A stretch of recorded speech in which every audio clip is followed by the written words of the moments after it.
We're live. All right. Good afternoon. We will call the Transportation Committee meeting to order for March 8th, 2023. I will have a roll call. Rhonda Pendell Charles here. Alderman Savage. Karma O'Neill.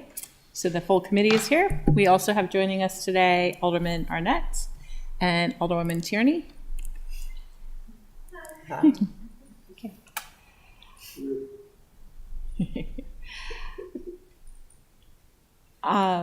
The next item on the agenda is the approval of the agenda, and I would like to have a motion to move general discussion to the top of our agenda. Okay. So moved. Second. All in favor? Aye. Aye. Thank you. The next item on our agenda is approval of minutes from January 11th, 2023. I'll move approval. I can't second. I wasn't at the last meeting. I will second. All in favor? Aye. Aye. Minutes approved. All right. I would like to nominate Alderwoman O'Neill for chairwomanship. Second. All in favor? Aye. All right. Thank you very much. That moves us down to our general discussion, our ID 3123, which is the Transportation Department update. We could have Marcus and friends.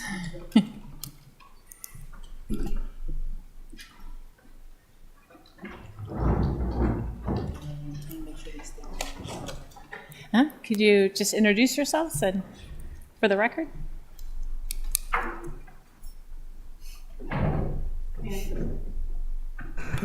Panther Stansberry. Marcus Moore.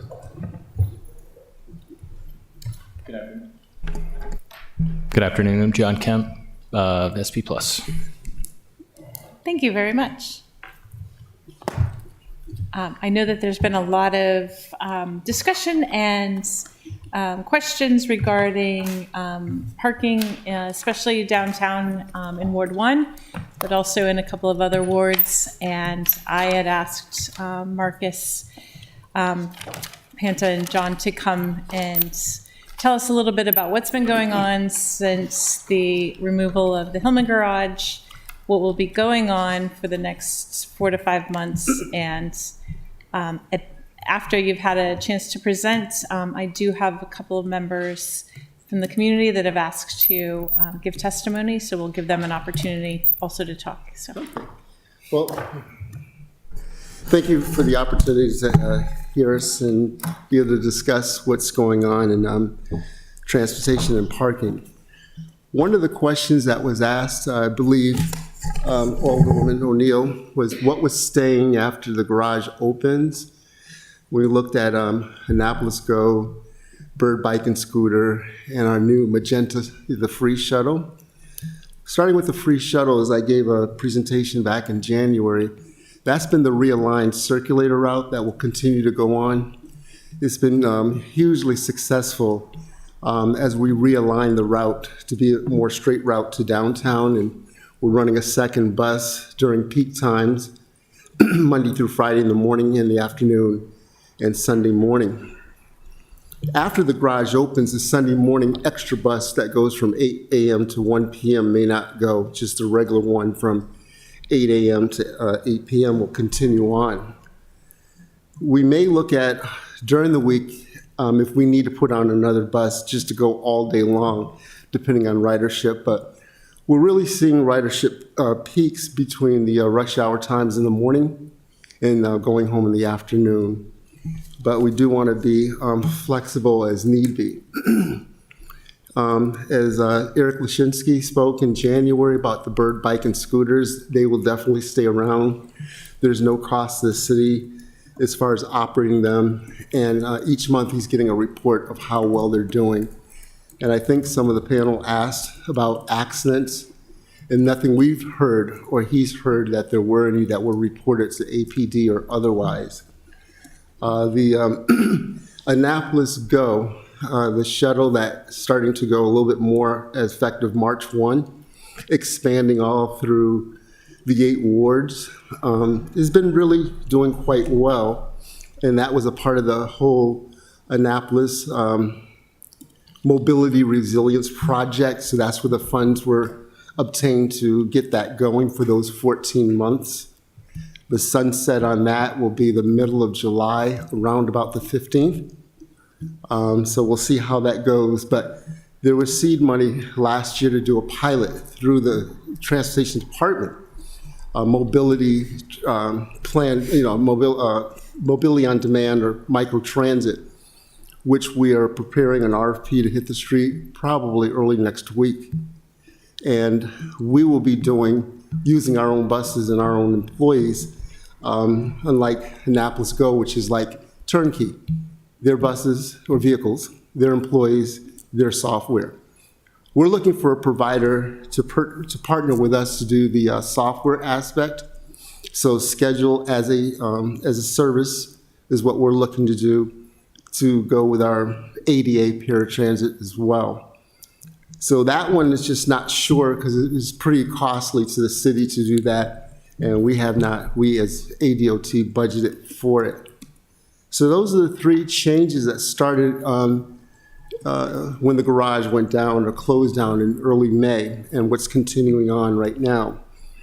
If you'd like to continue on about the questions you had with with District 5 and Districts 1 and 2, I think Ellie had a meeting with the War residents, and we had she got a pretty good presentation that was presented to those that showed up. We can talk about those numbers of what's happening, what will continue on, and then Chairwoman, your questions about District 5, the Monterey Avenue and Annapolis Street.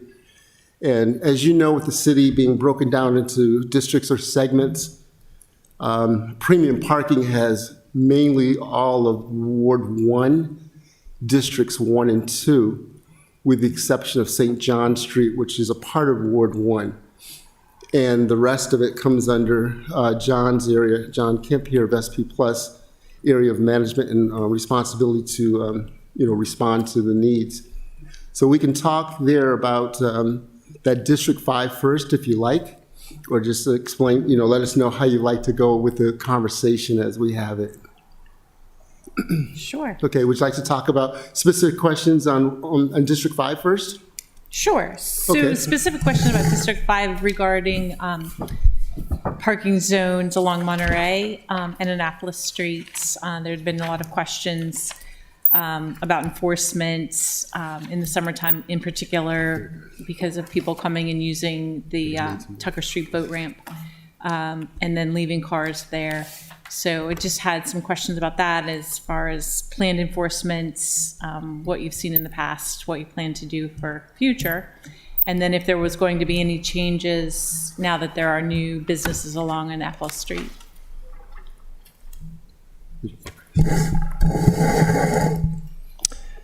Okay, thank you. So with the Tucker Street boat ramp, we worked with the harbor master on this. I think there's going to be some changes over time that are going to serve her customers well in terms of how they process permits and stuff like that. But there is a Tucker Street boat ramp permit that she's issuing coming up. As far as enforcement goes, we just need to hear those concerns, but we can certainly adjust our enforcement routes and our frequencies to fit the need. We've done that.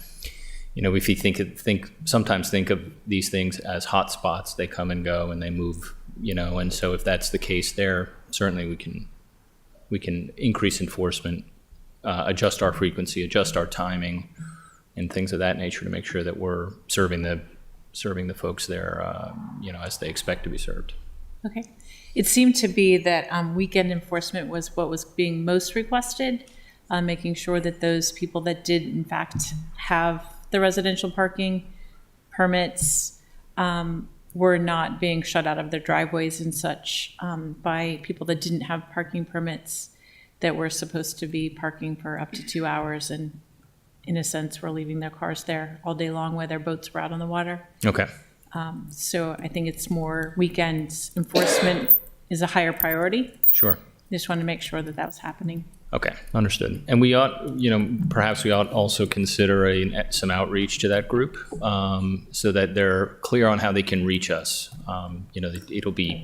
We have staff in town all the time, 24 hours a day, so they can reach out directly versus perhaps a sometimes more frustrating route of asking one person and then it maybe escalates to you or other people on council and then eventually days later, makes it to us. So we want to make sure they're clear on how to reach us particularly if you've got a blocked driveway situation. I mean, that's something we'll be right out there to deal with.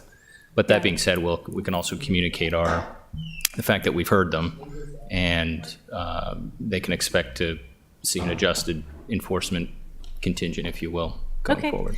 It'd probably be a good idea. They have a pretty active civic association. It'd be a good idea to get those contact information out to them. Sure. So they can distribute. Yep. Yeah. Okay. Either if you wanted to send it through me or I can give you contacts for them. Yep.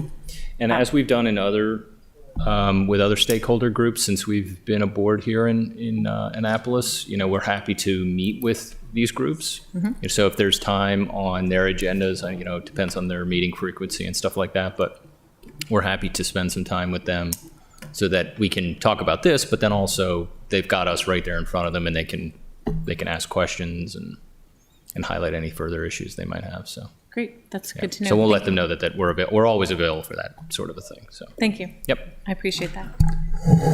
Do you mind? One other point, Alderwoman O'Neill, at the January meeting, you brought up about some of the community meetings within your ward and being able to bring out information. We're still willing and able to do that. Some of the parking concerns or what's going on that they may not be aware of, and they can sign up for some things that we discussed. Great. So we can definitely make those happen when you're ready. Yeah, working on getting the dates for those. Okay? So, thank you. Do my colleagues have questions?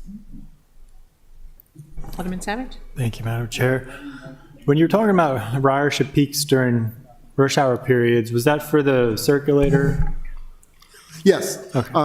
Most of our routes, that's being fixed route, they are with the complimentary ADA that will kind of peak and flow as far as reservations for places that the complimentary ADA will be taking them. But clearly, yes, we see a big peak between, I would say, 7:30 and 9 o'clock. And again, we put the second shuttle out there at 3 o'clock to 6:30.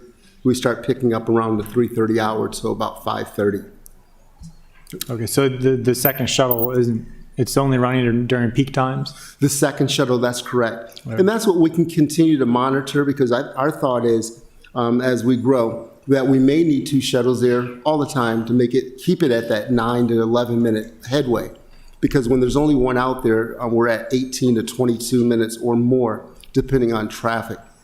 And as you know, what's going on with the rebuild or updating of the traffic signals on Church Circle and everything else that's going along on West Street, it might do us good to expand those hours of the second or just run 2 trolleys longer in the day.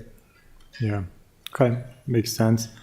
And where do you think you'll pilot the on-demand service? That's a good question. Only wards. There's some studies going on, but we did our last TDP, or last TDP was completed by the KFH group, Transportation Planners. It was done and completed and presented in April of 2019. So in our budget process this year for FY24, there's money has been requested in the budget for the next TDP because we want to do that every 5 years. But right now, the one that would be is the orange route. That is the fixed route that only runs Monday through Friday, and it basically connects the Bywater Forest Drive with what we call 80 West, which is West and Calvert. It doesn't go to the mall. It does not go to Eastport. So that corridor that it services is which is Hilltop and Spa Road. So we look at those as being a possible link to feed in. So we'll look at, how the software will dictate us to bring them into transfer points and how that'll all work with the pilot. So as we mentioned, the RFP on the street is for the software of making those reservations that will mimic what Annapolis Go is doing now. And as we mentioned before, a lot like Uber and Lyft, but it's not going to come right to you where you are right now, but it could be very, very close. So it'll give you a coordinate, and it might say Green Street at Duke of Gloucester versus right here at 160 Duke of Gloucester. So we'll look at those points and how you optimize the best for the usage of that service. So that's kind of to be determined, but part of it is coming from the orange and quite possibly the purple. The purple is the extension of the rainbow routes, which happens in the evenings, Monday through Saturday, and all day on Sunday.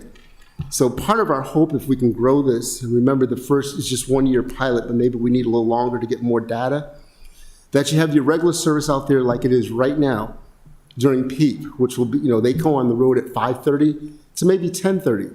Then you do your on-demand from like 10:30 to 2:30, where you're going where it's needed. So you don't see that 30-foot bus out up and down Duke of Gloucester with only 3 people, but you need it during the morning, those 3 or 4 hours, and then the afternoon. So that's really a good question that we'll have data from a pilot to see how we orchestrate that service. Yeah, okay. Yeah, that's interesting. So I guess what you're thinking now is kind of using it to, I guess, replace an existing route, right? Except you'd use it to supplement during the non-peak hours on demand but on an existing route. Okay. Because I think that I can see why you might want to look at that. That's an interesting thing I hadn't thought of as far as using them on existing routes.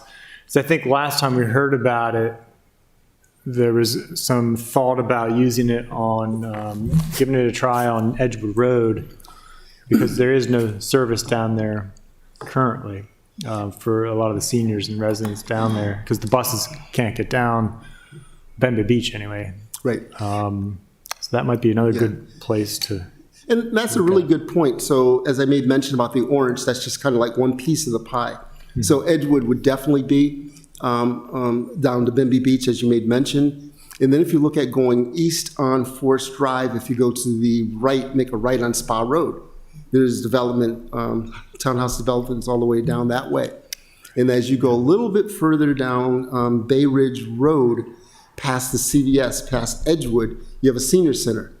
So, we'll look at some areas like that we stretch out just a little bit further. Because one of the aspects of complimentary ADA, it's within 3/4 of a mile of our fixed route. And I tell my dispatchers all the time, let's figure out ways to include versus exclude people. It's like, well, it's a mile and a half further than we normally go. Let's take it. A mile and a half. And one of those examples was Spa Road. It was about 2 miles further than our fixed route, which is, I think, the 7-Eleven on the corner of Spa and Forest Drive. So you look at your closest. So that's a really good point, Alderman Savage, to go down to Bemba Beach, a little bit further down Bay Ridge, and other places that are underutilized, but doesn't need to go there on a fixed route every single hour, but as a need to make a reservation to service it. Yes, I think the seniors would really use it quite a bit down there. There's Bay Woods at the very end, Yes. and there's Bay Forest, which is more of a lower income seniors, and then what's the one right? Edgewood Green, I think, right Yes. across the street, and then the current one around the CVS, Yes. the Bay Village, The new continuing care, and then the Bay Village. There's a new one coming in there, independent living. But in any case, I bring that up partially because I've spoken to a number of those complexes, and I know a number of the owners are interested, or managers are interested in providing support for such a shuttle. I know we've talked before about having the county pitch in on certain routes. I don't know if there's a model you might be aware of as far as having private entities pitch in, but there is that potential of having some kind of partnership with the senior complexes down there. Yeah, that's definitely something that we can explore and see how that partnership would work out for sure. Yeah. Last question. So are you still planning on doing a transit review, I think, in next year? Like I said, it's in the FY24 budget, the TDP, Okay. Transit Development Plan. Okay, that's what that is, the Yeah. TDP. Okay. That will, if approved in the budget, to pay our local share of 10%, whatever the cost would be, MTA will identify a transit planning group to take a look, redo the study that we had done, completed in 2019. So I would fully expect that to be underway in the fall, and it could take every bit of 9 months to a year. Last one took a little bit longer, about 2.5 years, because I think it started like 2017, early, and it didn't finish up until 2019. We got our final report, and we had an executive summary that was presented to council. So yes, I would like to see what that says as well. That will help us to determine the pilot program that we like to do, as well as other things, and how we grow this and make this more feasible for those that need, well, everybody, but clearly getting to those that need it, that aren't around our route right now, that's a little bit further out. I guess if I could request, I would really like to see could you share the RFP when you develop that scope for that document with the committee? I'd just really like to see it to get a good understanding of what is included in the RFP for the microtransit? No, for The the TDP. Okay, sure thing. I think that will come out from MDOT MTA. They will look for, like, we're considered a locally operated transit system. There's 23 of us in the state of Maryland, from as far west as, like, Hagerstown to Ocean City. Baltimore being, their MTA being one of the largest. So they'll look at that for all of them, and then the state will pay quite a bit, as well as FTA, Federal Transit Administration, and we'll have our local. We can still see what I can get to show you what's on the street for the whole state of Maryland. Well, I guess I'm just wondering what their scope is going to be, because what I'm getting at is I just want to, I guess in my mind, it would make sense to have that study, the TDP, look at all of our transit, be it the scooters, the Annapolis Go, the on-demand concept you have, the electric ferry, and just to look at it holistically instead of just transit.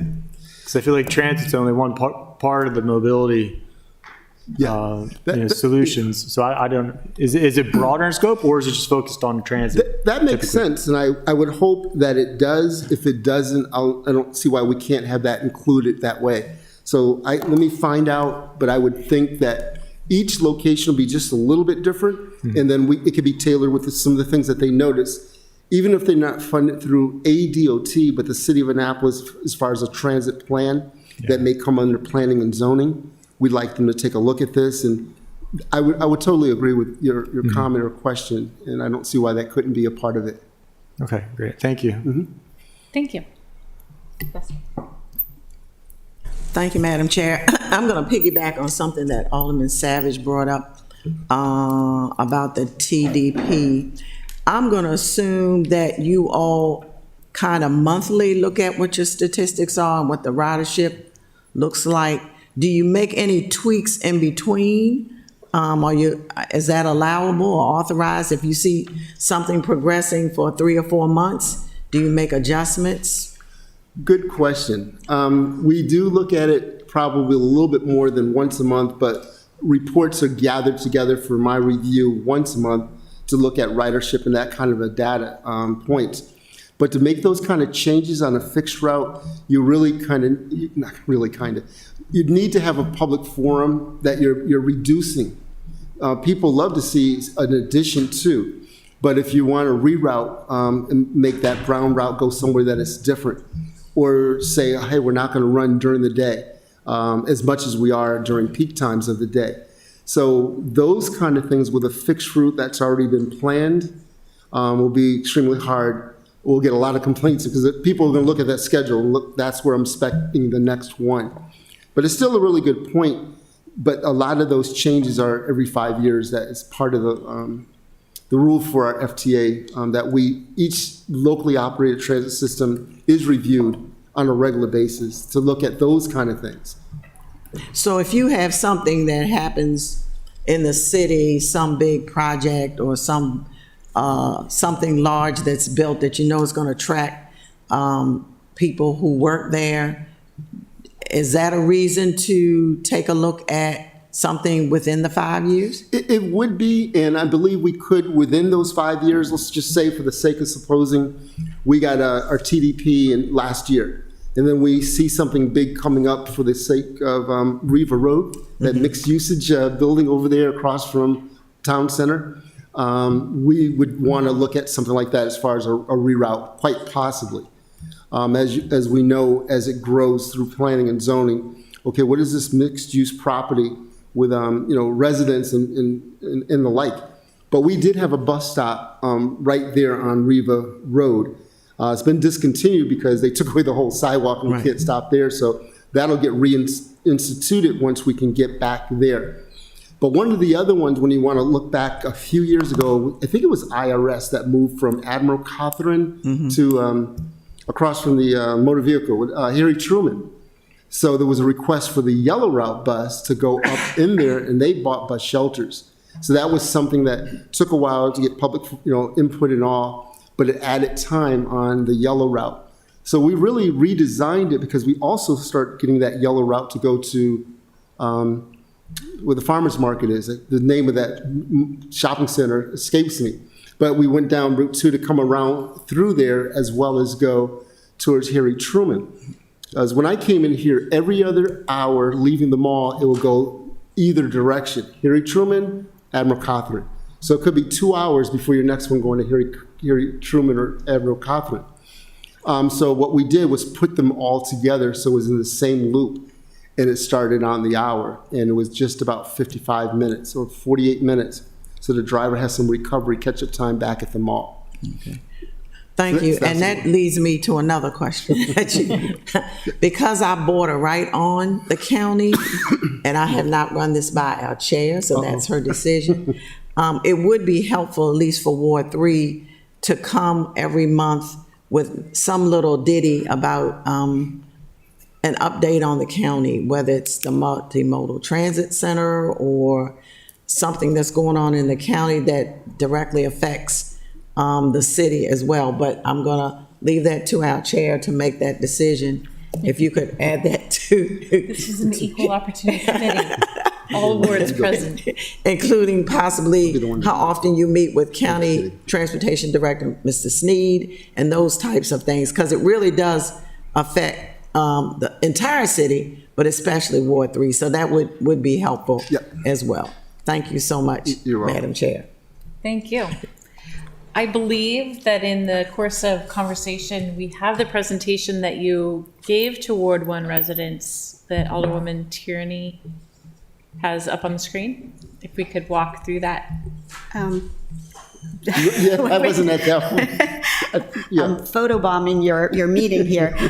Actually, Director Marcus and I worked on a presentation. This is my presentation to the Ward 1 Residents Association, but Marcus gave me the data, and he thought it would be best just to show a few slides on the progress of premiums, enforcement, et cetera. So I'm just going to show you four slides from the presentation. As far as the parking story, if you will, Hillman is on schedule and will be reopened in June. And at that time, there will be a reevaluation of parking assets, meaning pricing, et cetera. Just people have asked, my constituents had asked me, will Park Mobile be X dollars indefinitely? And the answer really is, we don't know until that time. Is that a fair statement? That is. Yeah. Marcus and I are sort of tag teaming this. And then the concern from the last Ward 1 meeting was the lack of enforcement. And we thought a visual would be best. This is the visual of citations issued in November, orange, December, red, and January, blue. As you know, November and December, we have the holiday parking, so that gets the numbers very skew. You know, we're not out there enforcing Christmas holiday shoppers. So January, you know, full force premium, and as you can see, it's sort of like a heat map. You can see where their focus has been. Of course, some residents living on perhaps some of the dead-end streets are like, how come I don't see as many dots there? But the biggest concern we heard 2 meetings ago was the lack of enforcement, and they have added foot patrol, and they are looking at adding a car, I understand. Marcus, right? That is correct. Yeah, yeah. So, yeah, this is January citations, just isolated. Of course, that there is, you know, there is some appeal, so that's not the, you know, the net receivership, but, yeah, so what that also showed the residents, what it also showed my residents is this is why we're doing this, because you can see even with the Park Mobile signs, deterrent, people still navigate to the residential areas. The citations are happening in residential areas. It would be a lot worse if we did not have Park Mobile there as a deterrent. And I think that's a really important point. We would be saturated with transient vehicles. And so, let's see, what else? So there have been lots of concerns. Premium has a code system, punching in codes. I have a lot of you know, retired residents that are, you know, not familiar with apps, and there's been this humongous, you know, learning curve. But after a lot of, you know, ups and downs and everything, Premium said, look, the best way for them to get answers is this email, support@premiumparking.com. That way we have their email, we set up a case number, and we work with that resident to make sure that they're satisfied, you know, to the end. And that has happened a lot. Ward 1 has a lot of different specifics. There's handicap, you know, medical people that need hospice, and they have, you know, we have that medical parking and a lot of new things. So they've been catching on those kind of things. And so we have a good website, general website, annapolis.gov.parking, that will very simply say for districts 1 and 2 go here, and it goes right to Premium, and then the others go to our friends at SP Plus. We heard them, that's why it's titled We Are Listening. We heard the residents about these temporary permit codes. And so there is thought that next cycle, which will be coming up, is that they will get all of their codes at once. They don't have to apply for a temporary, and what I mean about a temporary permit is, let me back up a little bit, is as you know, Park Mobile is implemented for non-residents in those what were 2-hour spaces. So the 2-hour spaces are gone essentially, not only for the residents, but also for the businesses, unless you pay, and the $4 an hour. And you know the money that the city has spent in all of the other resources. I mean, the shuttle, Annapolis Go. I mean, I think I can share that figure, right? Yes. $100,000 or something. For which one? For all the alternate, Yes, yep. to just get people away from downtown parking.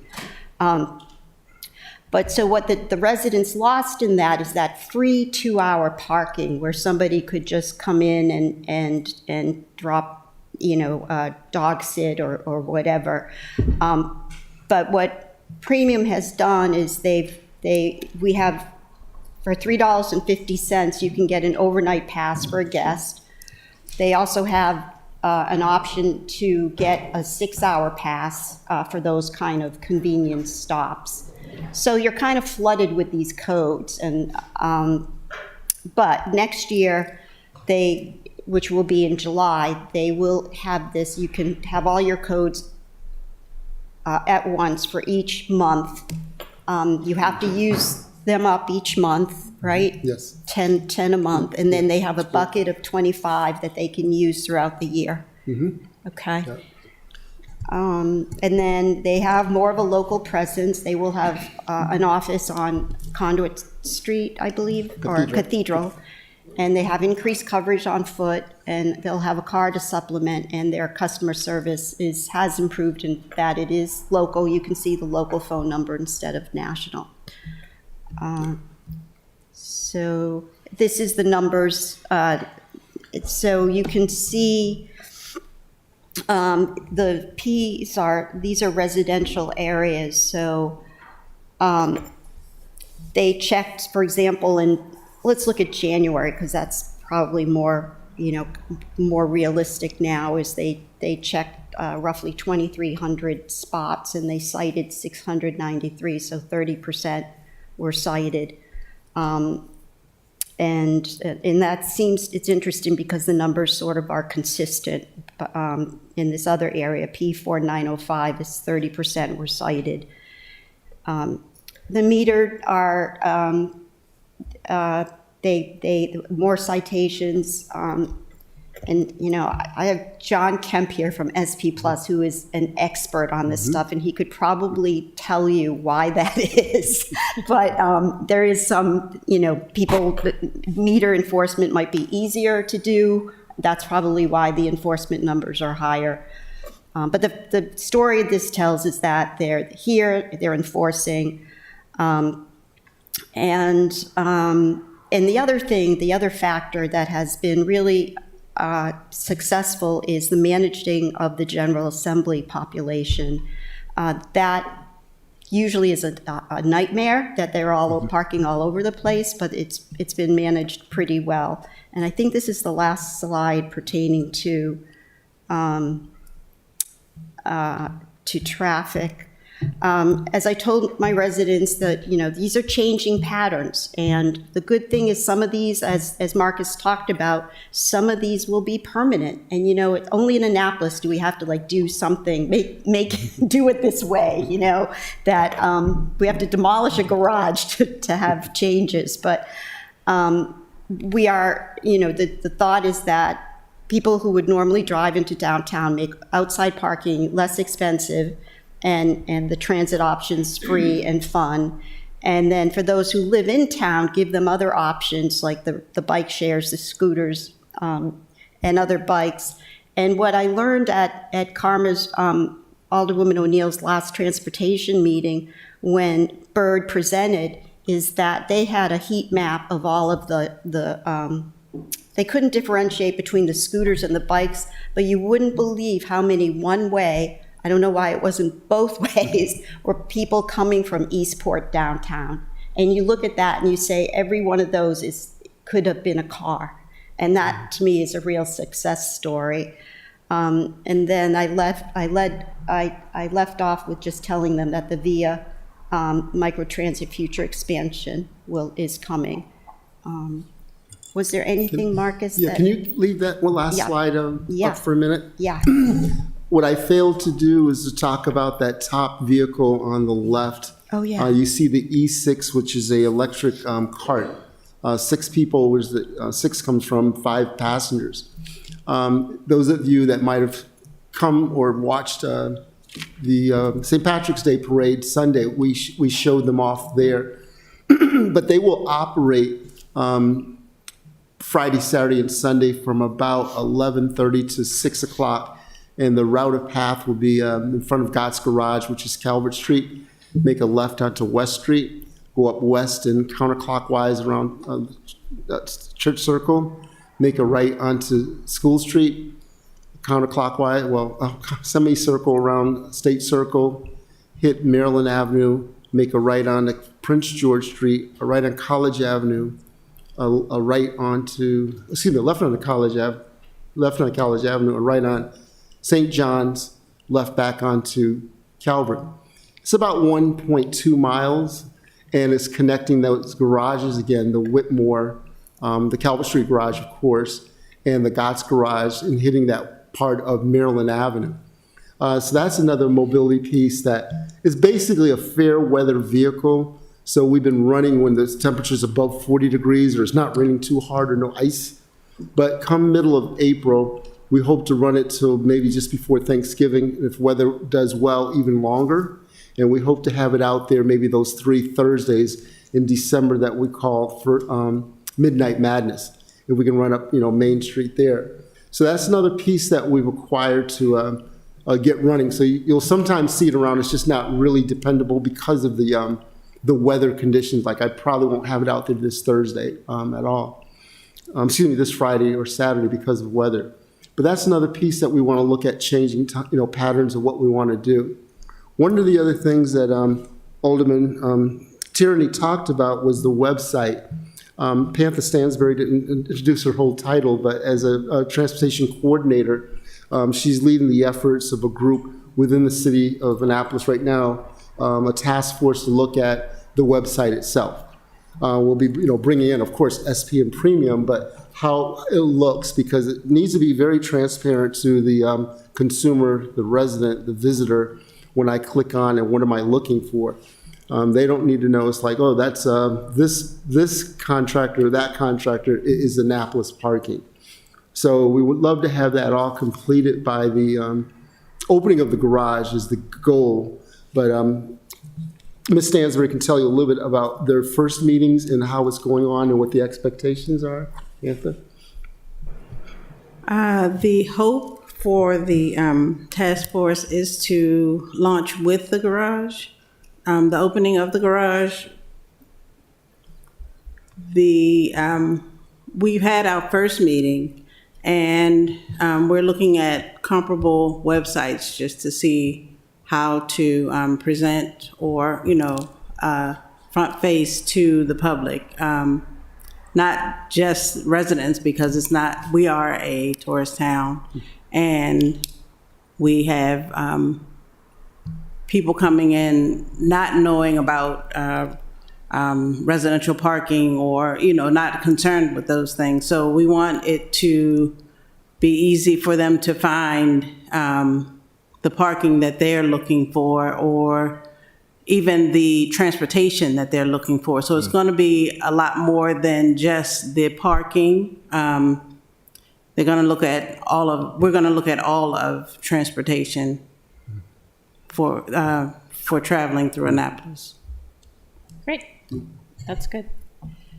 I was going to tell you to look at Breckenridge, Colorado's transportation site. They run a shuttle service and have a pretty intricate map on their website about parking, where to park, what's free, what's not free, where employees can park versus mostly for the resort, but for all the visitors. So I found it very easy to navigate.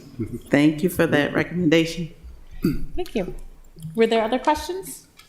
Alderman Arnett? Thank you, Madam Chair. Just a couple quick, I've never really been clear about what the nature of the SP Plus parking enforcement in Ward 8 is. It sometimes seems that it's on-demand coverage. Other times I hear that there are actually enforcement people that are roving around on the streets and parking. But is there some document that I can get that lays out exactly what the parking arrangements are? Parking enforcement arrangements? Certainly, yes, thank you. So when we had been enforcing all 5 residential permit districts previously, There was, Eastport, I would say, was probably more of an on-demand enforcement setup, but we're regularly over in Eastport. Now, while there's not 2-hour parking, well, there's not so many of the time restriction or metered paid parking regulations that exist elsewhere in town. There are plenty of safety areas of concern regarding safety and when it comes to parking. And of course, we've discussed with stakeholders in that area about hotspots, similarly to other areas. And so we've been, we do patrol, certainly to include those hotspots, but I don't know that I can certainly send an email that outlines our general schedule, if you will. But Eastport is part of our enforcement team's route in a given shift and day.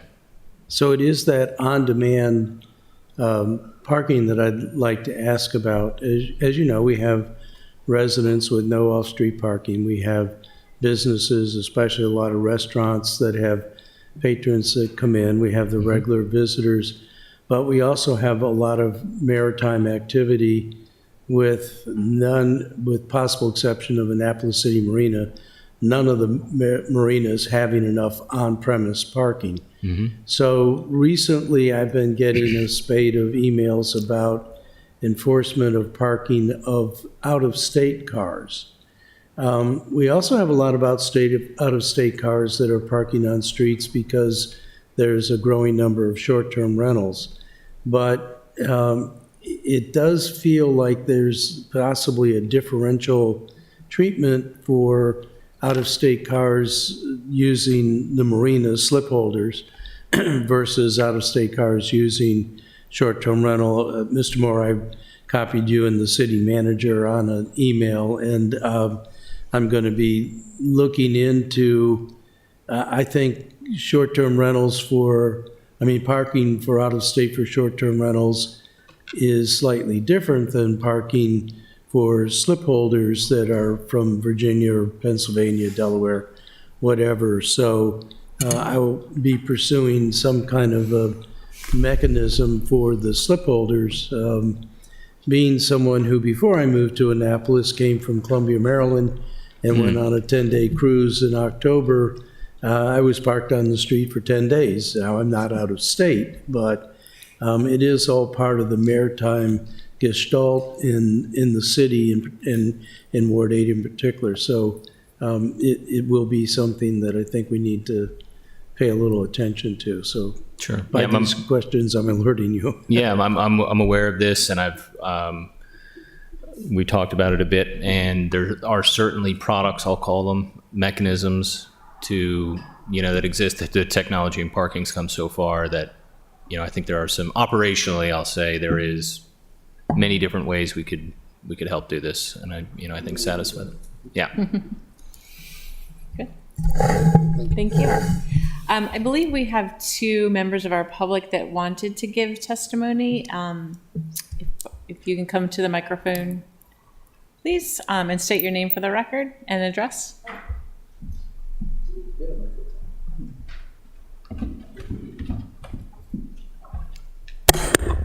Here you go. Thanks. My name is Beth Dozal, and I am a resident. I live on Market Street. I'm also... It's on. Is it? Please speak directly into the mic. Oh, okay, sorry. Usually I whisper and you can hear me 10 miles away, so I'm surprised. But, and I'm also a member of the Transportation Board.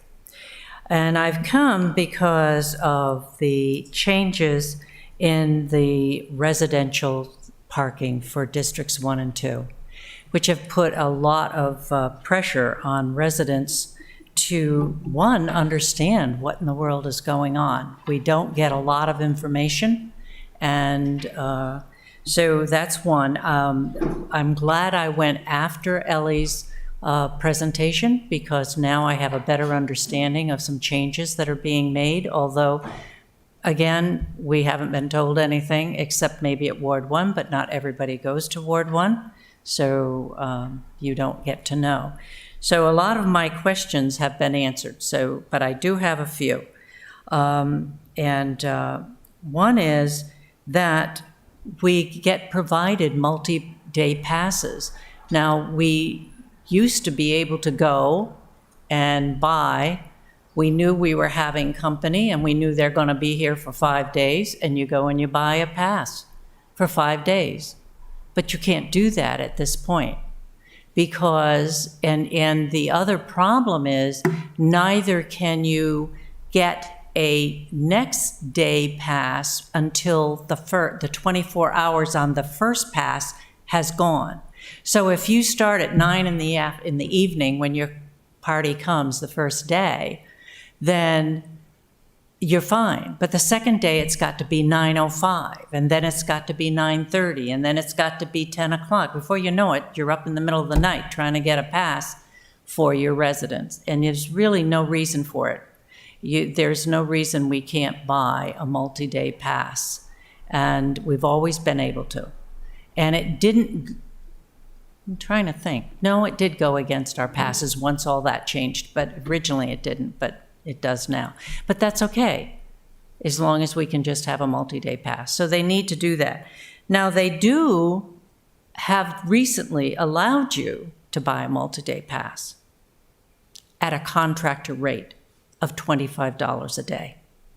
Now, I'd say that's just a little excessive for the residents who are wanting to have visitors, when you can buy a day pass for $350. So that's one change that needs to happen.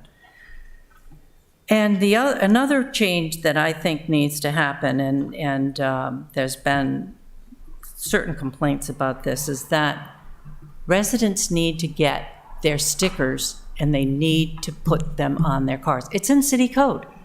It's in city code, and it should be enforced. It's amazing how many residents did not get stickers this year and how many do not put them on the cars. Now, granted, your parking enforcement do not need those stickers. However, your residents do, to be able to patrol their own streets and know who is supposed to be there and who is not supposed to be there.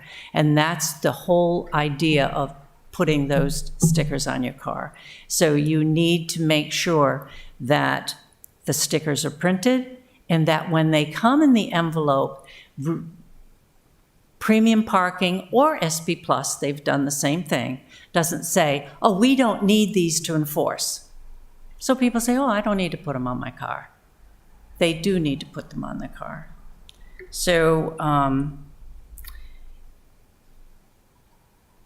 and hopefully, some of the other thing that really I think needs to be looked at, we all know it needs to be looked at, and that is the reprogramming of the parking app that you go to as a resident. I don't care about anything else, but as a resident, it is cumbersome. It's been a lot of stopgap stuff. That's fine when you were having a year plus because the garage was down. But now we're doing it for 30 years. For 30 years, they can build a whole new program. I'm a former programmer. It is not that difficult, and it's not something that can't be done. So they need to reprogram and just make it much more user-friendly than it is. So, and also, I would like to say one other thing. It would be nice when you go out to the app and you look at it, you go out to the website. It does exactly what you were saying Breckenridge, Colorado does. It tells you what you need to do, how you need to do it, where you need to do it. This doesn't tell you anything. So you're playing around, you're trying to figure it out, it doesn't work, you go back, you try it again, you keep doing it, you're doing it. And sometimes you just don't get it. And you've got a person there that's parking, and you're hoping to God they don't come down the street and give your guest a ticket.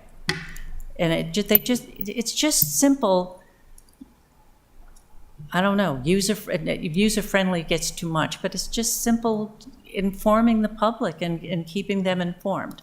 Mm-hmm. So that's it for me at this point. Thank you.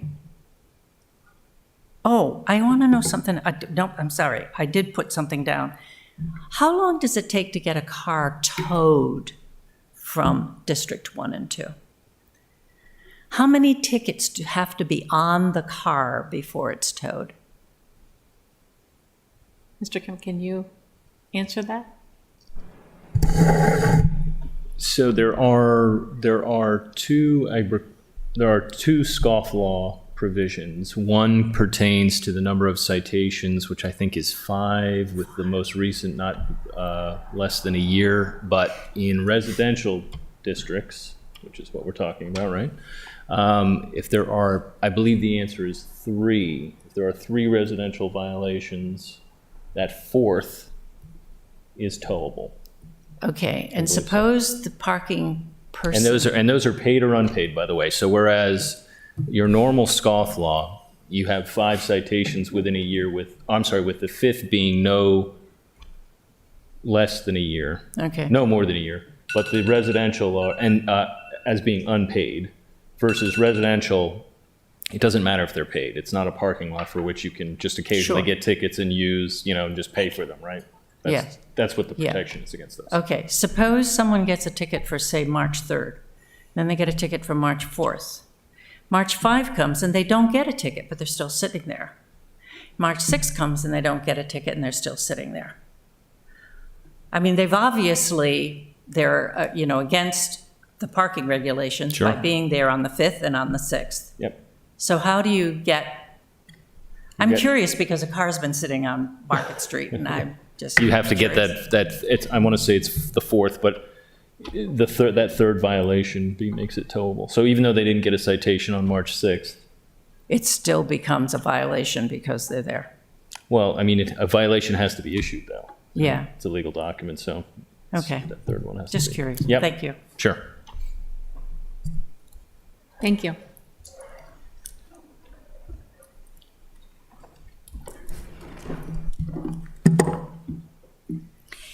Hello, my name is Susan Margulies. I live at 113 Conduit Street, and I want to second my neighbor's testimony today, and thank you for just letting me come speak to you. So Beth was way too kind. I am not going to be quite so kind. So we, the residents of District 1 and District 2, we have deep respect for everything that the city is doing. We understand that the city is in a terrible pinch with Hillman Garage coming down. The bird bikes, the electric bikes, the park mobile enforcement, all of these things, we recognize the effort that the city is putting forth. Our quarrel is not with you. It's not with you. Our quarrel is with premium parking and the website. And it is atrocious. It is atrocious. It is bad programming. Beth is too kind. It is unacceptable. So let me just give you a couple of examples. Beth was very eloquent about the multi-day pass. This is bad programming. You can do it with the contractor rate, but you can't do it for the residents. This just means that premium parking hasn't directed their engineers to implement that feature for our district. That's all that means. It would take them an hour to copy and paste that code and upload it to our website. So another example of this is these promo codes. Now, Ellie was also too kind about these promo codes. So first of all, they're 15-digit codes and were issued 12. You get 1 code per month for the 24 hours, 1 code per month for the 6 hours, and you get 1 code per year for the 25 anytime. So if you're counting, that's 25 15-digit codes. Now, I want you to imagine that you go to a website and you click on a link and you expect the website to perform correctly and just take you to that new page. What if you had to copy and paste that link manually into your browser menu item? That would mean that the website isn't properly talking to the browser. And that's the function of these promo codes. They are using us to manually get one database to talk to another because they're too lazy to program it in themselves. Not lazy, not lazy. The engineers simply haven't been budgeted the time to fix the website. So this business of, yes, right now we're issued 3 promo codes at once, and maybe next year we'll be issued all 25 codes at once, and that's progress? No. When we set up our accounts, we're residents. We have to give them a current electric bill. We have to give them the deed to our house. We have to give them our driver's license. We establish a residential account. Those promo codes should be hidden. They should be hidden. We shouldn't even see them. No promo codes. So we've written an editorial. We've gotten a lot of feedback from the community about the editorial. We are organizing, and we will be back when we have all of District 1 and District 2 unified against the premium parking website. We're not going to let this stand. We will find a way to damage their reputation. We're captives to them, right? They don't have to provide us good customer service because they've got us for 30 years. They can do what they want. They're not going away, but we're working on it. We're working on it. We'll figure out a way. And so we're just here to let you know that the website, it's not acceptable. And we'll figure out a way to get them to listen to us. And we hope that you will work with us in letting them know we know a bad job when we see it. We're not snowed.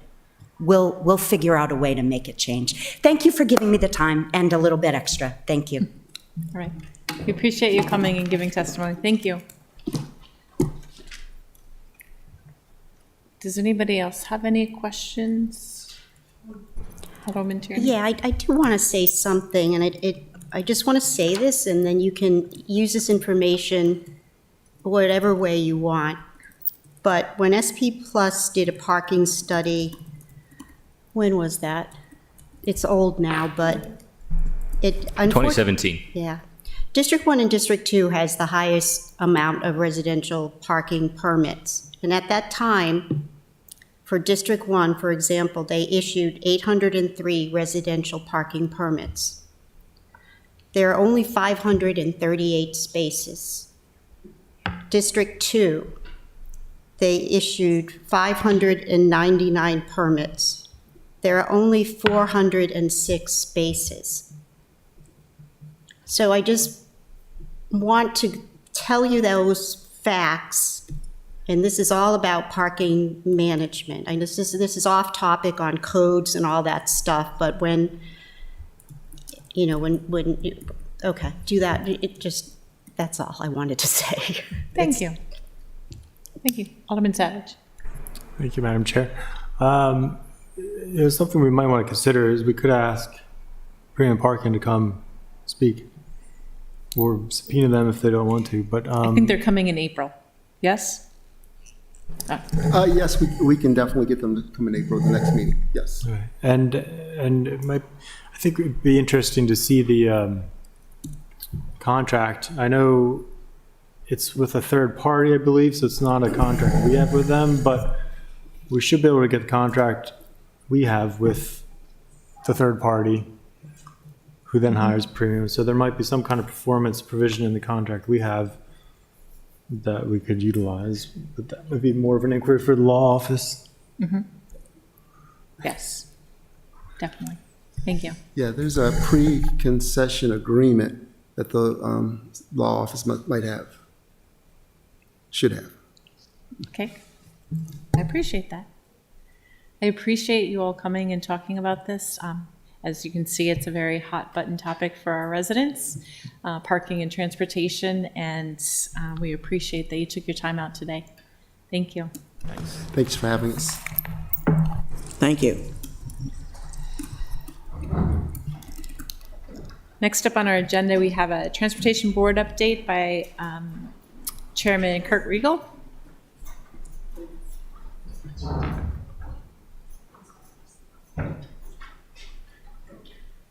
Good afternoon.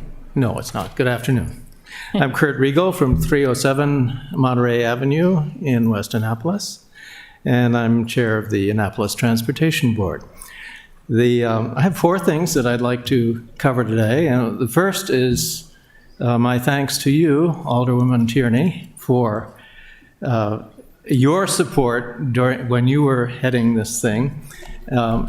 for the recommendations that we made, a number of them. And one of them I want to talk about right now.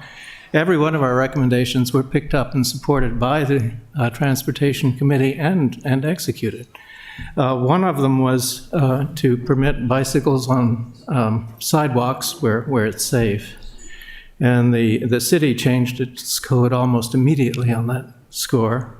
The county followed, and there was a recommendation that there be a statewide change in the default setting.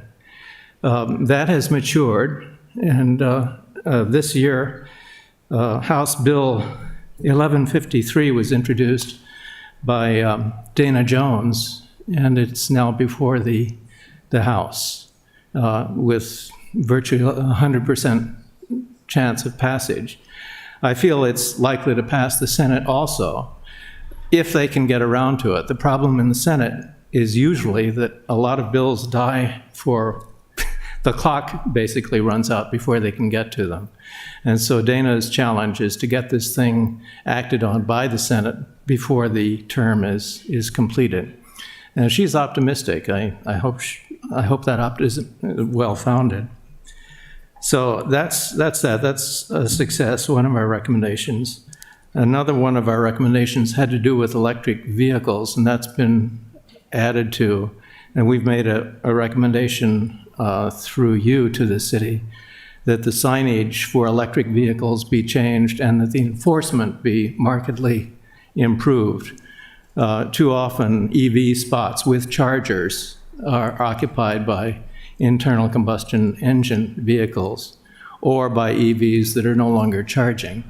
And so we recommended, and I'd like to find out what the city is doing about that. We recommended that enforcement be enhanced so as to solve that problem. I'm a brand new owner of an EV, and with increased personal interest, I've been looking at these spots, and it is true, they are frequently occupied by vehicles that are not charging, and it would be nice to tweak the enforcement so that these things get used for their intended purpose.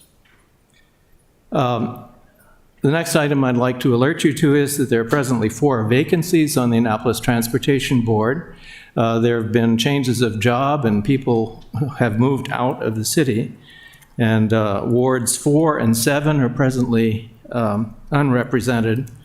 We have an at-large vacancy which has occurred because Elvia Thompson is now occupied on some business for the city, and for that reason felt she had to step off the board. And then finally, the Naval Academy has not designated a successor to their prior representative. But I'll work with Hillary to see that the city turns its attention to those vacancies. The last thing that I wanted to mention is a very nice meeting that we had with Director Marcus Moore to cover not only his priorities, but those things that we thought we could work on together. It keeps coming up, and it's going to come around again this time with you, and that's implementing free transit more widely. Increasingly, we are seeing that Annapolis is sort of an island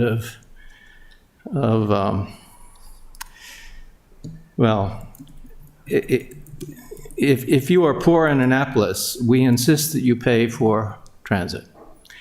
But if you're relatively affluent, we provide for low-cost on-street parking, shuttles that are very low cost, free parking, a lot of free parking for residents, and very few of the people who use free parking are economically distressed.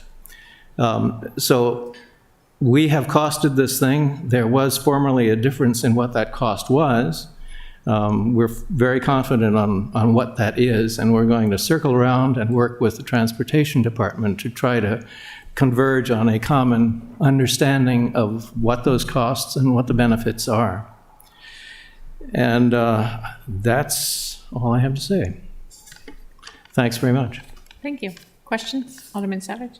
The last item you were talking about, the cost of benefits of what? Of fare-free transit. Oh, okay. Yeah. Yeah, my position personally is not changed on that. I think we need to find a substitute as far as funding, especially we have a lot of looming enormous lawsuits against the city, and doing anything that's going to cost us more money without substituting revenue is not a good idea in my opinion. Yeah, the numbers, of course, matter. They're absolutely crucial.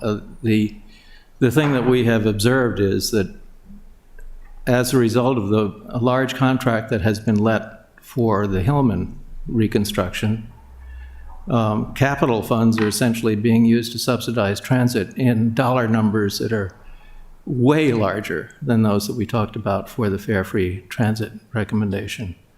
I agree, the costing is just crucial, and it's got to be covered. In that regard, we have and are going to make continuing resolution that those costs be evaluated more accurately.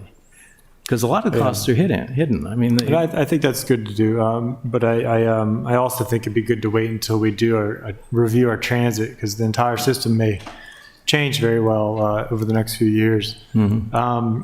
The other point would be, I think you raised a good point about the parking spot enforcements for the electric vehicles. I think it would be nice to revisit that here or on environmental matters. And I now have both of my vehicles are electric, and so I've been listening to a lot of podcasts and things about electric vehicles and charging policies and things like that. I think one of the other things that should be done, considered, I should say, would be not putting some of these charging locations in the most premium parking spots at facilities, because that is always going to invite somebody using them, blocking them. So what some charging entities are talking about are just different approaches, creating almost separated, because this is just going to grow, separate parts of the parking lot from the other vehicles, something people have to drive over or through to note these areas as for only electric vehicles. I think we need to do this all over town. So in that sense, I don't know which department this would be most appropriate coming out of. Maybe the deputy city manager for sustainability and resilience, maybe the transit department, I'm not sure. But in any case, I think a policy needs to be developed in the city that, policy as far as where do we want to locate these things? What is the enforcement going to be? That kind of thing. So I think that's broader than just electrifying our transit. That's part of the citywide effort, not just government operations. So I don't know. It just kind of popped in my head while you were talking, but I think that is something we need to get our heads around at some point. I'll maybe talk with Deputy City Manager Giles as well, get her thoughts. That's interesting. Citing those parking locations at larger distances is probably a simple way of reducing the problem. The other thing I notice is that city policies apparently different in different parking garages. Some of the garages charge for parking, some of them do not, and I'm curious why that is the case. I'm a great fan of temporary initial subsidies, but at some point, people should pay, especially people who own electric vehicles, because they're not cheap. Yeah, well, there is the equity part of it as well. As a secondhand market of electric vehicles gets developed, those are what some of the folks with lower income are going to be buying. Mm-hmm. And they may not, if they live in a multifamily complex, they may not be able to have a charger at their home, so they'll be charging off premise. And what are we going to do to support that? Are we going to, because having them pay, sometimes BGE charges the kilowatt rate, which is reasonable, but sometimes these other entities charge a lot more. Right. The libraries have it for free, some of them. So that's definitely a lot to be considered on this issue. Yep. Change is good. Yes. Can I just ask a question about the... No, you need to be recognized by the chair. You can't speak out of turn, Chair, sorry. may I please? If you could come to the microphone, please. Yeah, just dawned on me, because my husband and I realized, sorry, it just dawned on me. You need to state your name for the record and start over, please. Okay. Beth Dozal, 86 Market Street, Annapolis, Maryland. My husband and I realized that our next car will either be will be electric in some form. And that comes down to the fact that we don't have a driveway. We don't have a garage. We would have to run a cord across the sidewalk. And I know that becomes an issue, especially a safety issue. So is the city working on that? Because you're not always going to be able to run to wherever and get your car charged someplace else. I'm not sure. Hillman will have some, but I'm not sure it's a city problem for your personal vehicle. They don't care about where I get gas. Sorry? The city doesn't care about where I get gas. No, that's true, but they do care about the safety of a cord running across the sidewalk. That's what I'm talking about. And, you can't always go to someplace else to get charged. And so I'm just curious if the city has thought much about that and addressed it. I mean, you can always get one of those tents that goes across the wire or something, but. We're going to make Alderman question. Savage in charge of thinking about that for his two. So I just want to offer, I think it's a good question, but I think I would recommend we actually have something on the agenda in the future to talk about this more, because we do have some business here we need to get to. We do. Okay, just bringing it up. Thank you. Thank you. Thank you very much, Kurt, for your update. Thank you, Mr. Regal. All right, on to legislation. I asked that 04922 come to transportation because it does fall under transportation as people are driving around looking for parking spaces. And 04922 is planning and zoning parking fee in lieu of meeting off-street parking requirements. And for the purpose of authorizing a parking fee in lieu for certain businesses required to provide off-street or provide parking. And I guess I would entertain questions or comments from our committee. I only wanted to give some background when the time is appropriate. It would be appropriate right now. Oh, right now, okay. All right, no slideshow. Just a little bit of background. You remember 09-22 was introduced last spring, which initiated a report, thanks to Alderman Arnett, that stated the merits of outdoor dining as well as the concerns, parking being one of them. In the report, it recommended that if outside dining is permanent, there is a direct fiscal impact to the city, which would be the cost of additional inspections, adjustment to use permits, and an increase in capital facility fees related to the additional restaurant occupancy. And let me just quickly just quote the report. It says, if the city determines that the parking lot dining program will continue after the expiration of the pilot program, it might consider other ways to assess some level of capital facility fees for the extra water and sewer facility use. Other restaurants that would not have the option of expanding seating in parking lots would be required to pay additional capital facility fees if they expanded seating in their buildings. Essentially, the restaurant will be increasing their seating, so these costs, if you will, are appropriate. And we follow that similar logic in public streets, which is a lot easier with parklets because the revenue is simply what the public parking space is worth. So what I tried to do is seeing that 09-22 could likely not pass, and then we're stuck with asphalt. From a smart growth perspective, most of this application is in Eastport, so I have to give aldermanic courtesy, to Ward 2 representative, and I think Alderman Savage has some. I only have one application of this where it's an actual parking lot, I think down at Latitude. But I wanted structure. The mayor's initiative was to have outside dining continue this spring and have a policy.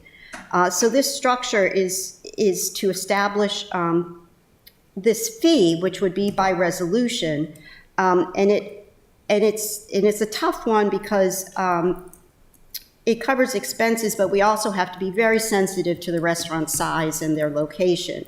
And my understanding is that this resolution, which again you're not discussing, will be a one-time only fee.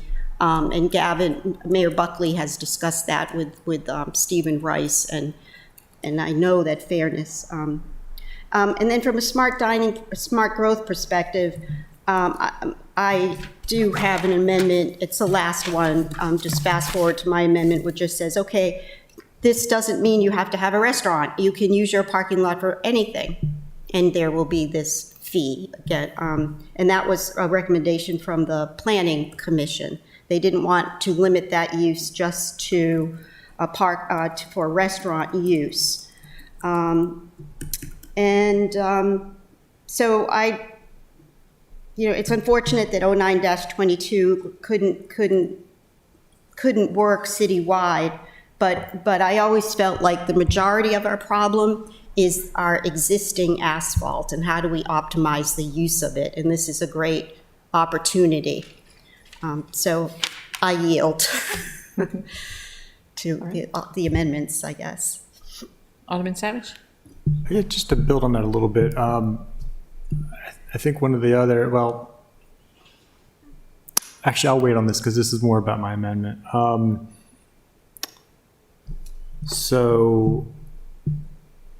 Sorry, no, I'll just wait to talk, thank you. Alderman Arnett, would you like to talk about your amendments? Yes, thank you, Madam Chair. Sorry, Matt. Point of order, are we going through all of the amendments in order? I was going to have him talk about amendment number 2 and number 3. If Okay. you were not going to talk about yours right now. Oh, I can't, is mine one? Yours is 1. His one, okay, yeah. Can I just start with mine then? Sorry, Alderman Arnett. Just to start at the beginning, I'm sorry, I realized, so in any case, sorry, I'm tired today.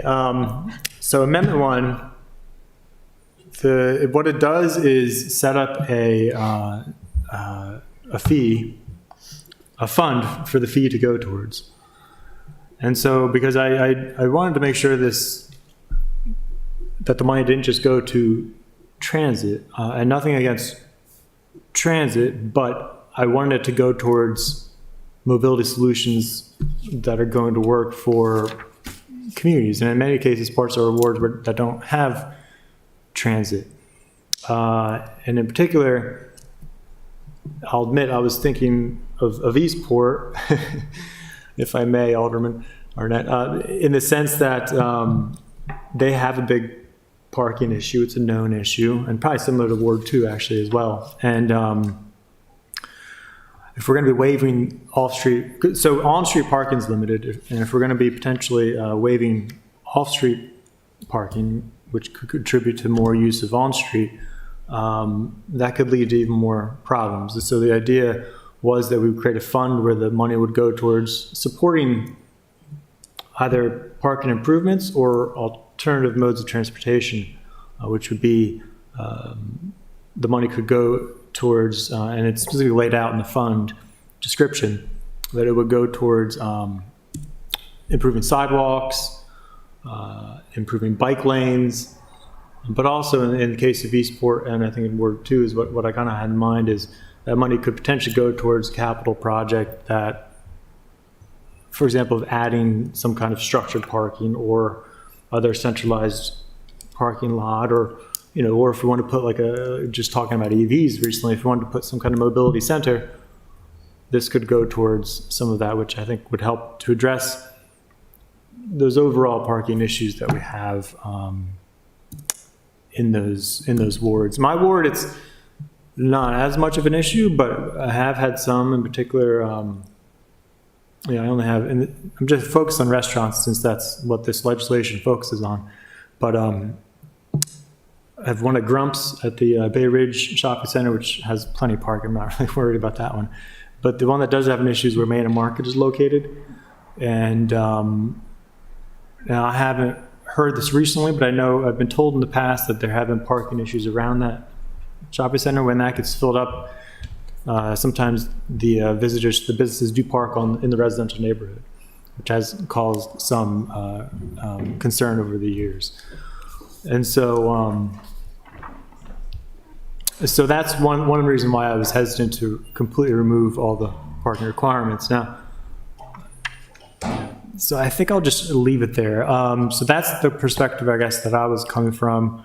The amendment creates a brand new fund and with a limited purpose, and also lists out the specific ways the fund can be used. And yeah, I thought this was a key piece. I think it's a key piece to the underlying ordinance as far as making sure we can move towards a solution. That's one of the concerns I had with 09, is that it didn't really come up with a solution, because as far, I think in the United States, where there are two things held sacred, whether you like it or not: the automobile and guns. But we have to admit that we're never going to get rid of them, either of them. And so I think figuring out a way to manage them is a better approach, personally. But so in any case, my long answer. Thank you. May I? I forgot to mention, and it's related to what Alderman Savage said. The report, the BAA report, right, that studied all of the active restaurants in Eastport that had outside dining. This is a very important point, that most patrons, 73%, parked. They took their car and they parked on a public street less than 2 blocks away from the restaurant. So that's proof that it does put a burden on our public streets, which is what, why the alternative transit would help. And also why there is this cost to that. May I make one more comment? Yes. So, and I was debating whether I had to wait to say this, but I guess for my ward in particular, and since I just, with the transportation director, mentioned all the seniors we have in our ward, parking is a concern of theirs. That is how they often plan whether or not they're going to go to a restaurant. And they told me that all the time. And that's why they became really nervous about, how do we get downtown if there's no parking garage and we want to go to a particular restaurant down there. So that is something where I'm going to be wary of any kind of proposal to completely remove all parking, because I just feel like it cuts out a whole segment of our population potentially. Are you done? Are you done? Downtown? You sure? No. I'm never. Alderman Novak. Thank you, Madam Chair. So I would like to remind us that the reason for this legislation is not to deal with parking. It's to allow restaurants to apply to increase their capacity to allow outdoor dining. And so 09, I think, got us going in the wrong direction, and I still think the emphasis on parking is misplaced. The desire, and we see it as an overwhelming desire from our constituents and people who don't live in the city, is to have outdoor dining. And so we need a piece of legislation that allows restaurants the ability to apply to increase their capacity, which outdoor dining would in fact be as a capacity increase. So with that in mind, it is the case that the restaurants are largely placing the outdoor dining in parking spaces, or in the case of downtown, sidewalk cafes. They're moving the parking into public areas. Alderman Chandlemeyer did us, I think, a big favor with a dollop of 51 different articles on parking, which I at least read summaries of, if not read them all. The one that I felt most compelling is the work done by Professor Shoup, who said, if you're not going to require on-premise parking, then you need to recognize the economic cost of the on-street parking, and the restaurant needs to pay a fee in order to compensate for that cost that's pushed off onto the street. Now, I'm going to borrow a phrase from Alderwoman Pendle Charles, which is, my ward is different. So as I look at the problem, there are really restaurants in three different categories. There's restaurants that have no parking on premise. That's largely the restaurants downtown.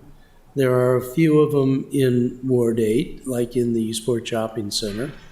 And you should try the new Pho restaurant. It's good if you like that Vietnamese food. And so then we have a category of restaurants which cover a large part of the rest of the city, not downtown, such as in Ward 7, which are restaurants that are in malls of some sort, strip malls, shopping malls, or whatever.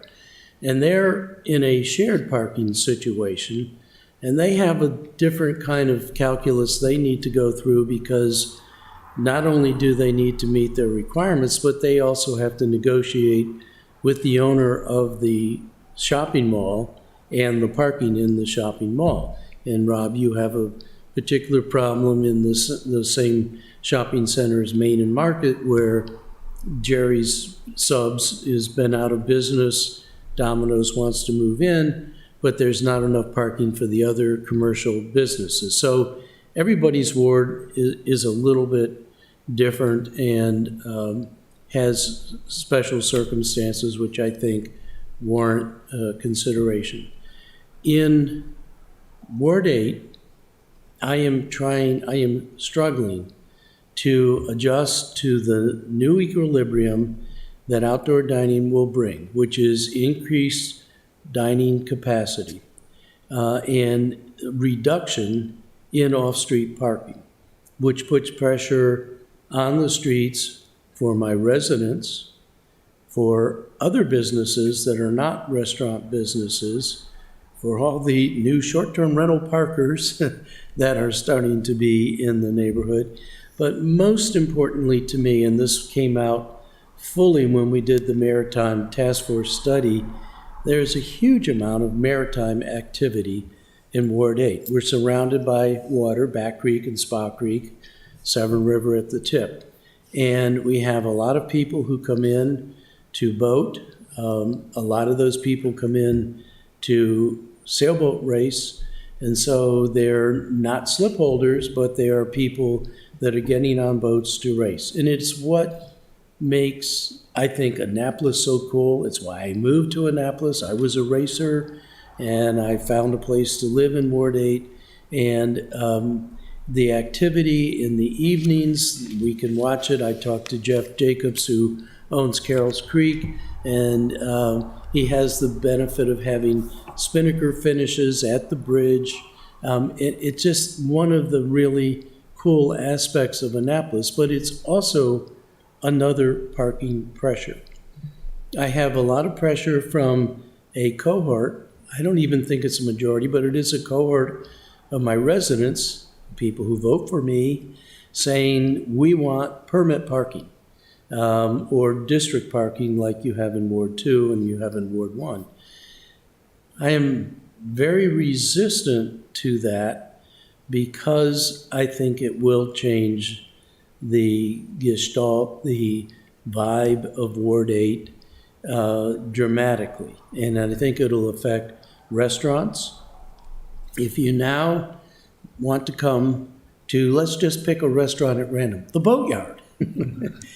and you have to drive around and find a space on the street, park, go to the kiosk, put your ticket in the window, go to the Boatyard, you find out, oh my God, everybody else wants to be here tonight too. We've got a 45-minute wait. You wait, you get your table, you're hoping that you don't have to run back and renew your ticket.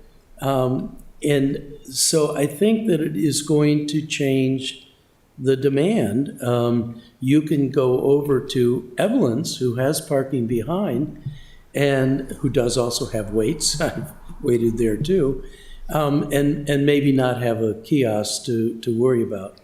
But at the same time, let's just take Wednesday nights, we have all the people that are coming in to race and then go fan their ego by watching the race films at, just to pick a restaurant, the Boatyard.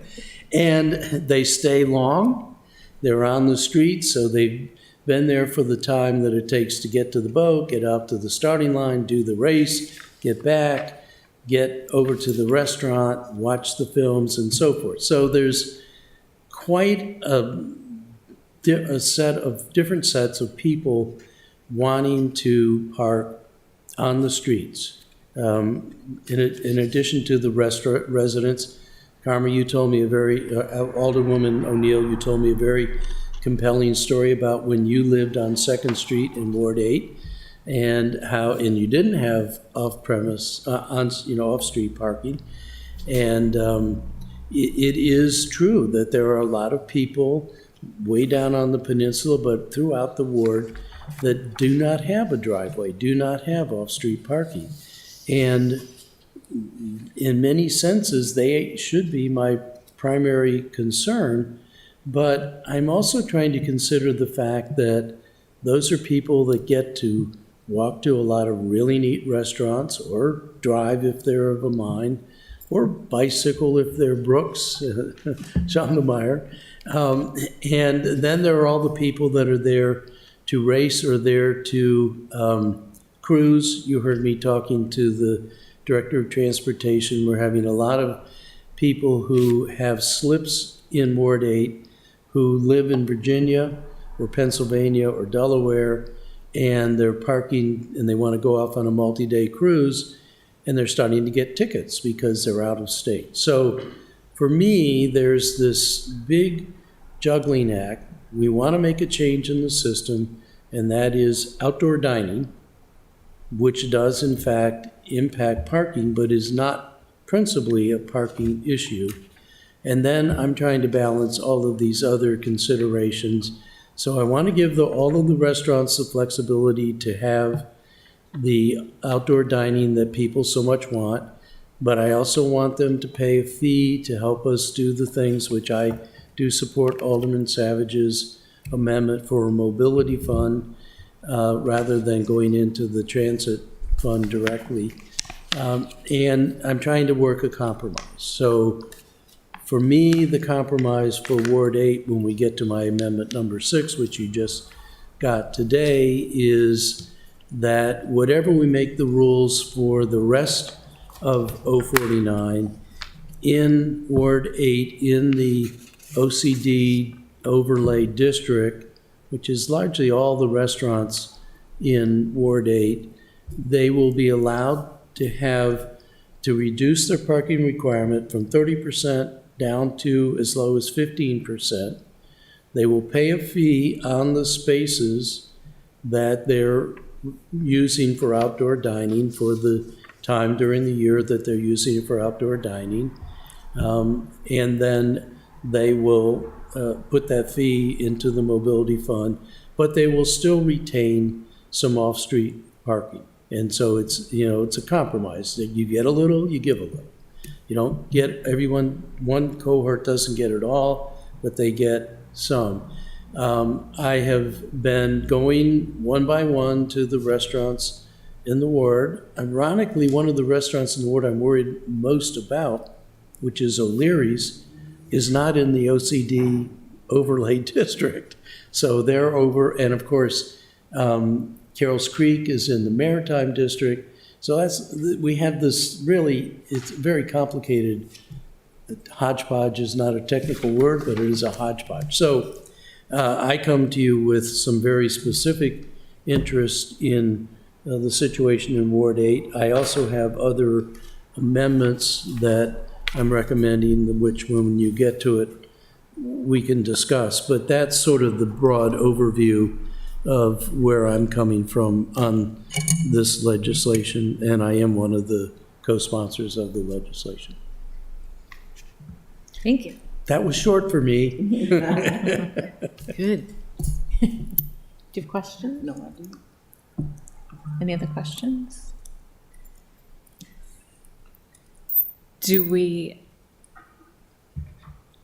What do we do? What? Talk about I think I fast forwarded to mine, which was the alternate use. Yes. Do you have a question? Yeah, how do you want to, what do you want to do today? Did you want the committee to make recommendations on this, or just have a discussion? Mostly I wanted a discussion where it was not 9 people, so that we could take out a motion for a few moments and just discuss. I would like to see a recommendation going forward to, I believe it's going through a couple of other committees, is that correct? Going where? This legislation is going to, is it rules and? Yes, and I think rules postponed action.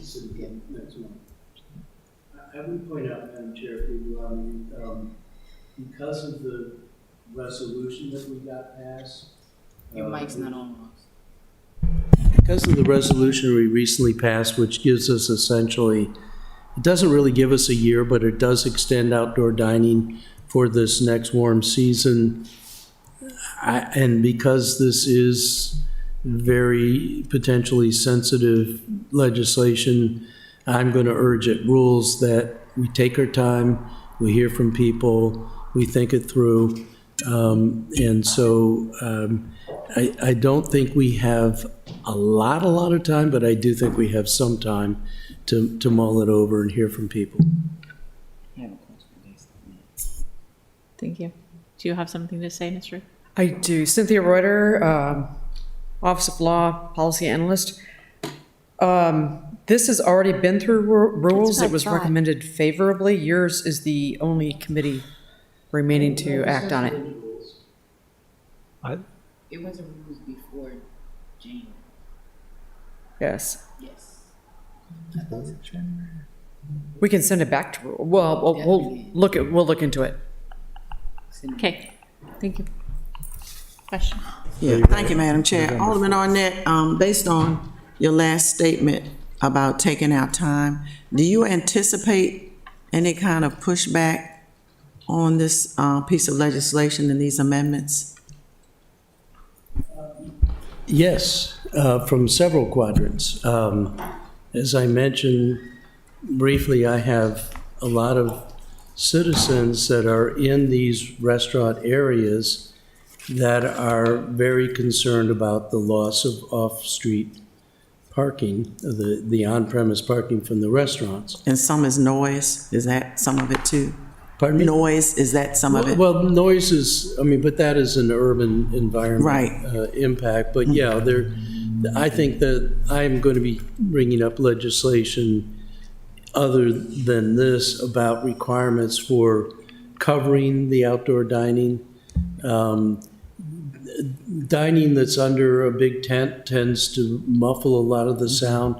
Dining that is just out in the open tends to promulgate a lot of sound. So those are other things, and that there are a set of citizens that are very much directly affected by some of the restaurant operations that will be a mitigation.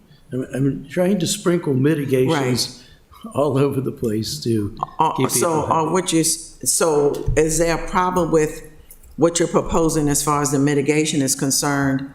Do you want this to align with and run tandem with this legislation as well? Is that something you're looking for as well? No, I think the things that I'm looking for are specific to this legislation, which this legislation allows restaurants to begin the permit application to expand their capacity because we're reducing the amount of required parking.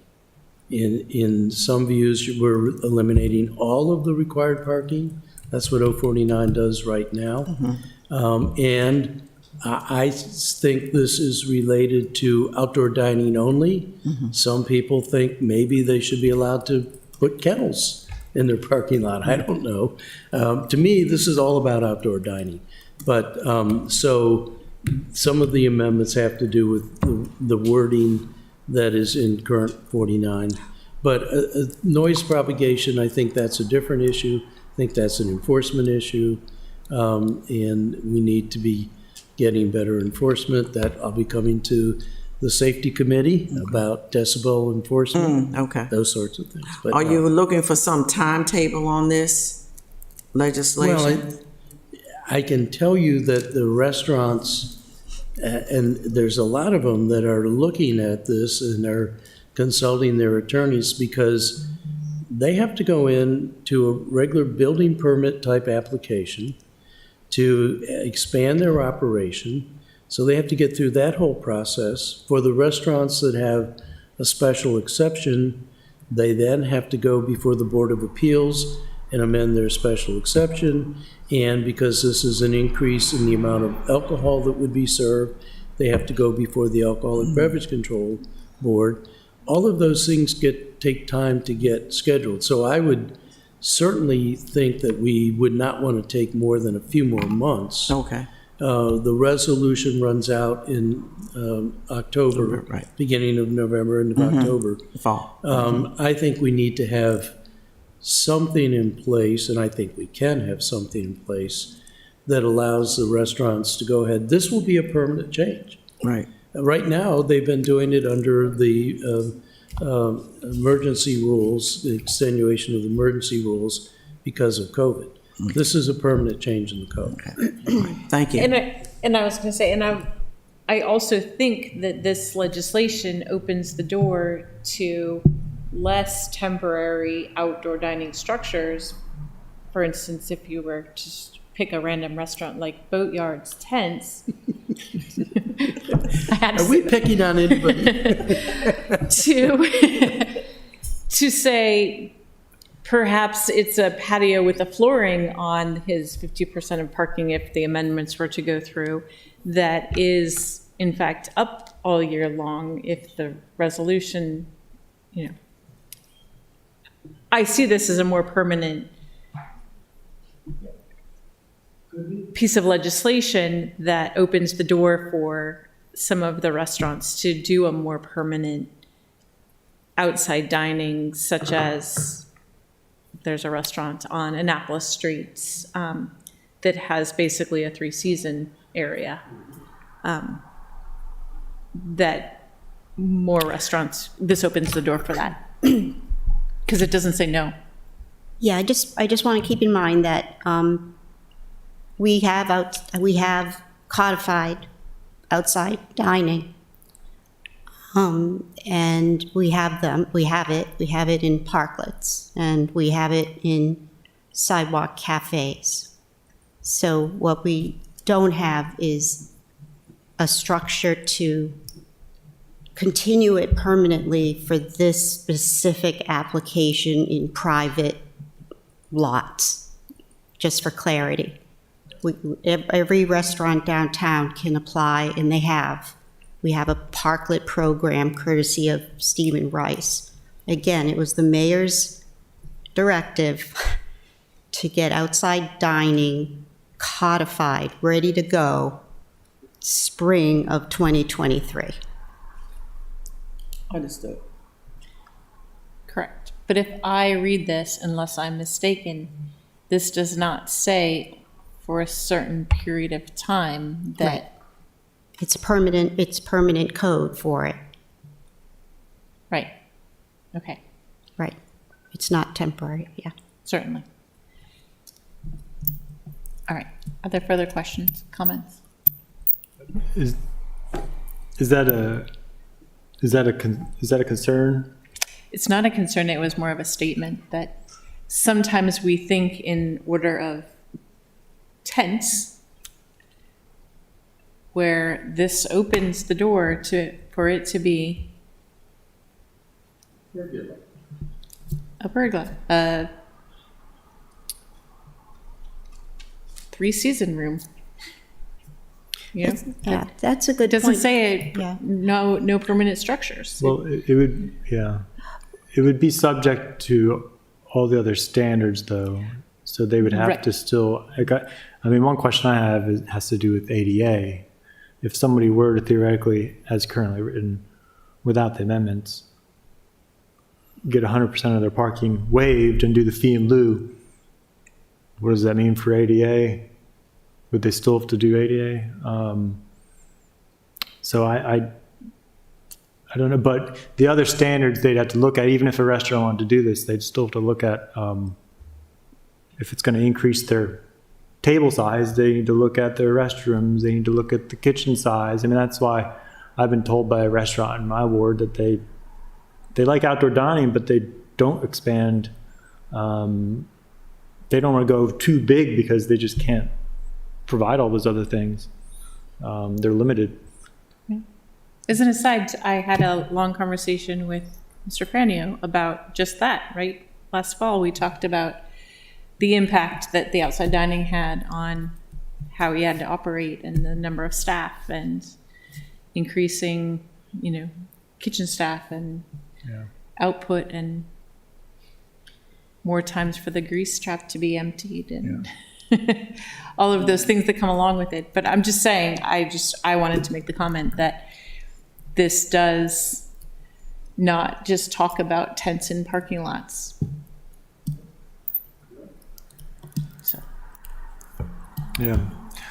My understanding is that it would go through a special exception process, and it's a multi-departmental review as far as life safety. Bud looks at it, tents, whether they're fireproof or whatever. I had the advantage of being in a historic district, so I could go through HPC, and I have regulations on furnishing. So, but you brought up a good point about the aesthetics. I don't know how that's addressed in other, maybe it is in conservation areas other than, aesthetics. I don't know. I know they're addressed in the historic district, but elsewhere I'm not sure. Mm-hmm. I don't think so. Alderman Arnett, I'm sure I know the answer to this question, but you've looked at, I guess, other jurisdictions when it comes to outdoor dining and off-street parking and how they, in 25 words or less, handle it. In a lot of different ways. But the universal is people like outdoor dining. Right. And not only that, we shouldn't forget, COVID is not gone. And so particularly for families with young children, outdoor dining may really be the only way they feel comfortable to go out and eat. And so I think this is a permanent change in the dining repertoire.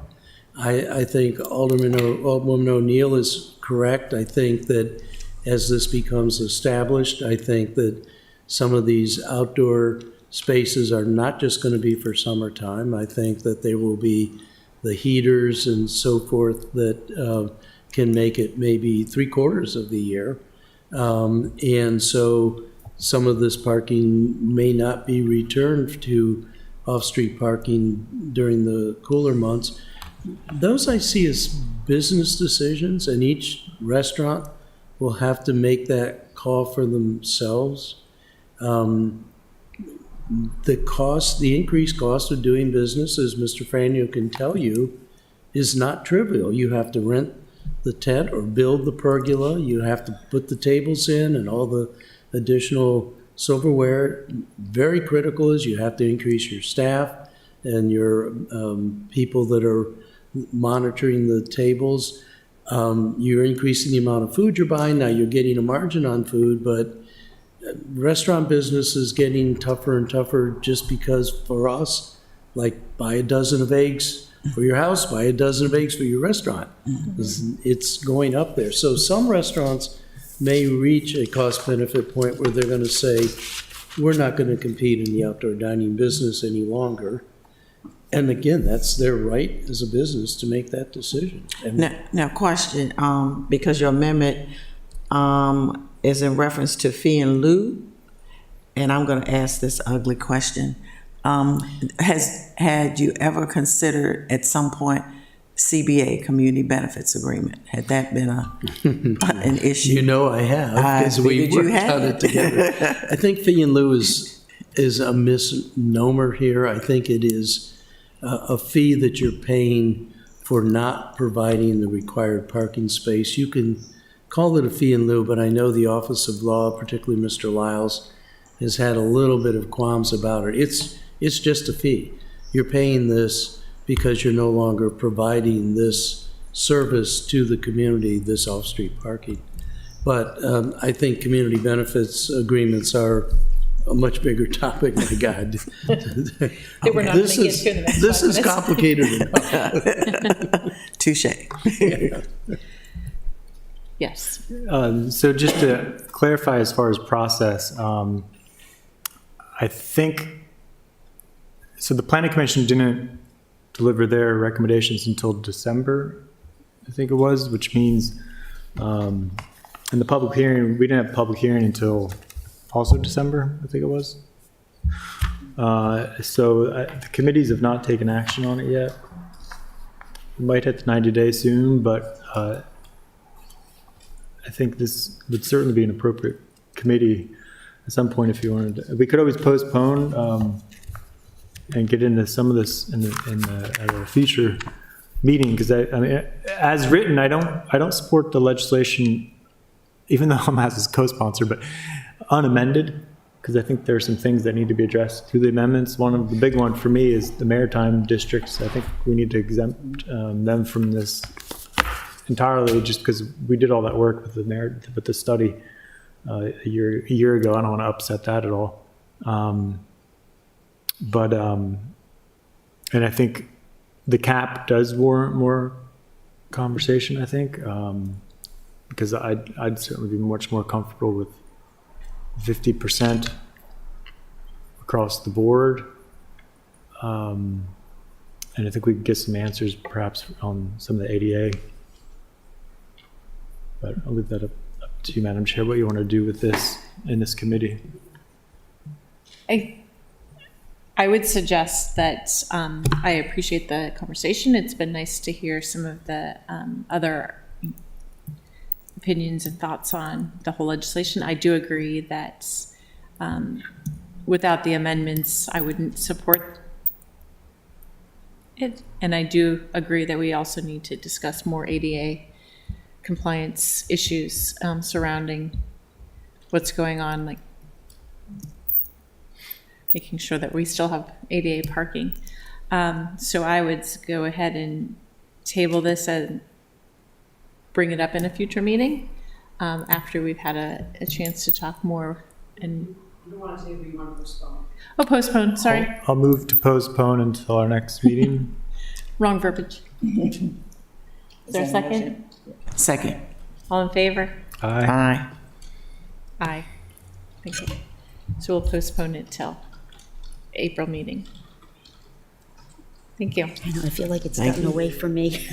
Is there any further business to discuss?